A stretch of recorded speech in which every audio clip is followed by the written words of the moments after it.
السلام علیکم ورحمۃ اللہ وبرکاتہ۔ خیال ٹی وی پہ آنے کا بہت شکریہ۔ میں ہوں آپ کا دوست محمد علی خضر، اور اس ویڈیو میں ہم بات کریں گے جادوگر خواتین کے بال کیسے حاصل کر کے ان پر جادو کرتے ہیں۔ ملک کے مختلف علاقوں میں خواتین کے بال سفلی عمل کرنے والے عاملوں کو فروخت ہونے کا انکشاف ہوا ہے۔ پچھلے دنوں مجھے عزیز و اقارب کے ذریعے یہ معلوم ہوا کہ میرے آبائی علاقے میں ایک ایسا گروہ متحرک ہے جو خواتین کے سر کے بال انتہائی مہنگے داموں خرید رہا ہے،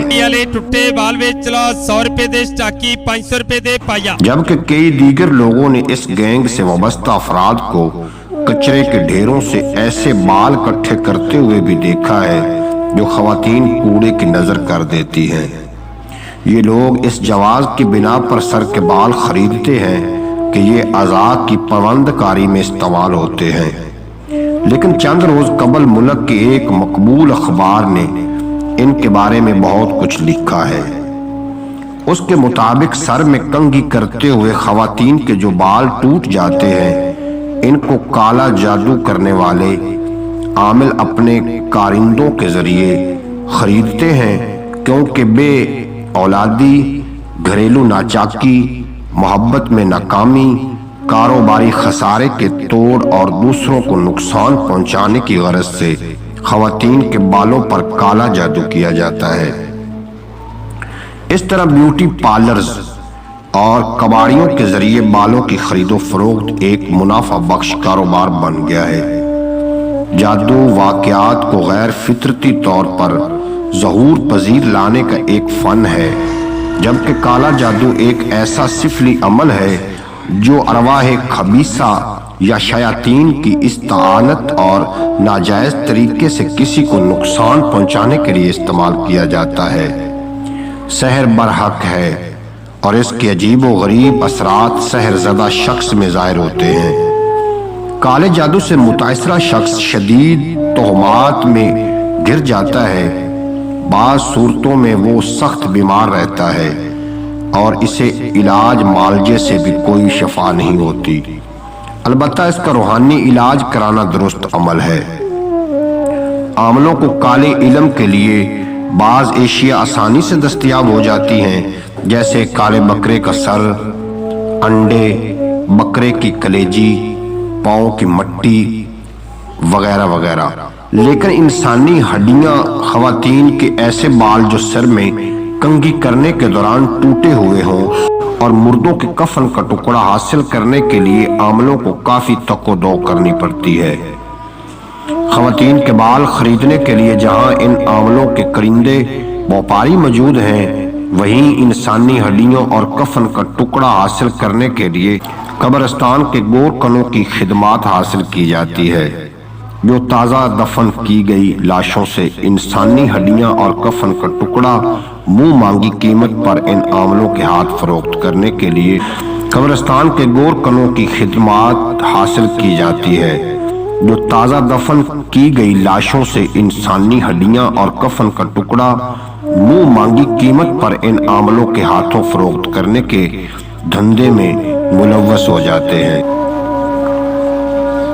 آج سے چند برس قبل تک گھر کے بوڑھے بزرگ خواتین کے سر کے بالوں اور کٹے ہوئے ناخنوں کو سرے عام پھینکنا نحوست کی علامت سمجھتے تھے، اس لیے وہ اس بات کی سختی سے تاکید کرتے تھے کہ بالوں اور ناخنوں کو پھینکنے کی بجائے کسی مناسب جگہ پر دفن کر دینا چاہیے۔ ماضی میں بزرگوں کی باتیں کافی اثر رکھتی تھیں، یہاں تک کہ کسائی بھی بڑی ہڈی سے گوشت صاف کر کے اسے پھینکنے کی بجائے پہلے بگدہ مار کر توڑ دیتے تھے۔ جب ان سے پوچھا جاتا کہ آپ ہڈی سے گوشت صاف کر کے اسے توڑ کر کیوں پھینک دیتے ہیں، تو جواب ملتا کہ باپ دادا کی روایت ہے کہ ثابت ہڈی سفلی عمل یعنی کالے جادو میں استعمال ہوتی ہے، یعنی کالا جادو کرنے والوں کے کام آتی ہے۔ لیکن موجودہ دور میں ان باتوں پر بالکل بھی دھیان نہیں دیا جاتا۔ یہی وجہ ہے کہ خواتین کی لاپرواہی کی وجہ سے ان کے سر کے بال کوڑا کرکٹ کے ڈھیروں پر پہنچ کر ایسے انسانیت دشمن لوگوں کے ہاتھ لگ جاتے ہیں جو شیطان کے چیلے کہلاتے ہیں۔ کتنا افسوسناک امر ہے کہ ایک عورت کی لاشعوری کے باعث جب یہ بال سفلی عمل کرنے والوں کے ہاتھ لگتے ہیں تو وہ ان باتوں کے ذریعے جادو کر کے کتنے معصوم انسانوں کو اذیت میں مبتلا کرتے ہوں گے، اور یقیناً اس کا اثر ان خواتین پر بھی پڑتا ہوگا جن کے بال اس شیطانی کام میں استعمال ہوئے ہیں۔ دین اسلام میں جادو کو حرام قرار دیا گیا ہے، اور اسے سیکھنے اور سکھانے والا دونوں دوزخی ہے، کیونکہ یہ بندے کو اللہ اور اللہ کے رسول کے احکام سے دور کرتا ہے۔ جادو کی بنیاد چونکہ گندگی ہوتی ہے، اس لیے اسے سیکھنے کے لیے سب سے پہلے اپنا ایمان فروخت کرنا پڑتا ہے، پھر وہ ہر کام کرنا پڑتا ہے جو بندے کو گناہ کی تاریکیوں میں گم کر دے۔ اس میں کوئی شبہ نہیں کہ جادو بڑی حقیقت ہے، لیکن یہ انسان کا دشمن ہوتا ہے۔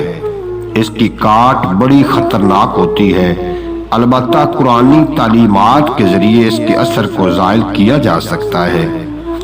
جادو کی حقیقت قرآن میں حضرت موسیٰ علیہ السلام اور فرعون کے واقعے میں بھی موجود ہے، جبکہ نبی آخر الزمان حضرت محمد صلی اللہ علیہ وآلہ وسلم پر بھی جادو ہوا اور اس کا اثر بھی ظاہر ہوا تھا، اور یہ جادو بھی سرکار دو عالم نور مجسم صلی اللہ علیہ وآلہ وسلم کے بالوں مبارک پر، موئے مبارک پر کیا گیا تھا۔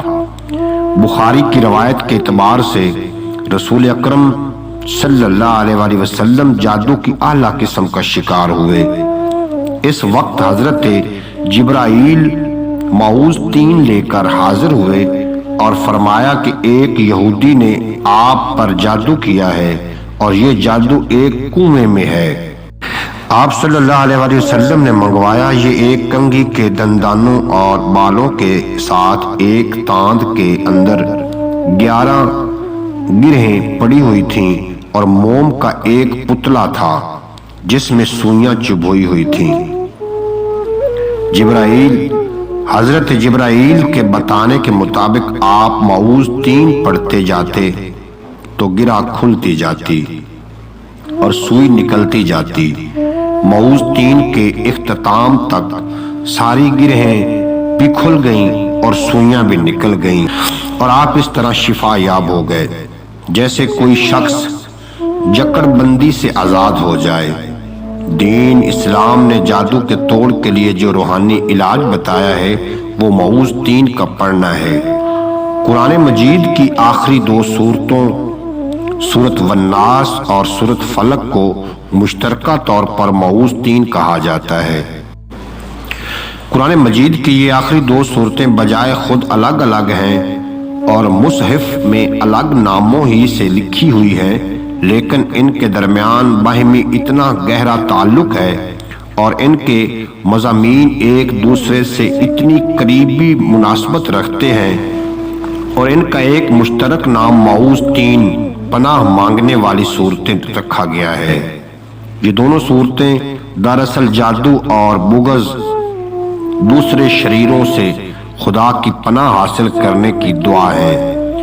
اگر پورے یقین کے ساتھ پڑھی جائیں تو ان سے پڑھ کر کوئی اور چیز اور اگر پورے یقین سے پڑھی جائیں تو ان سے بڑھ کر کوئی اور چیز نہیں۔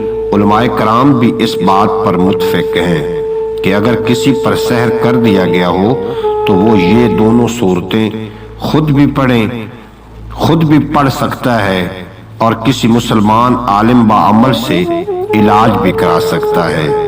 جادو ایک فریب، کھلا شرک اور اپنی ناجائز خواہشات کو شیطانی عمل کے ذریعے حاصل کرنے کا آسان اور فوری رستہ ہے۔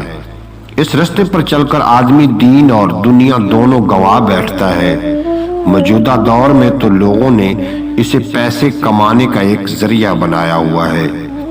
سادہ لوگ بہت آسانی سے جاہلی عاملوں کی باتوں میں آ جاتے ہیں اور کئی بار اپنی قیمتی دولت اور عزت سے ہاتھ گنوا بیٹھتے ہیں۔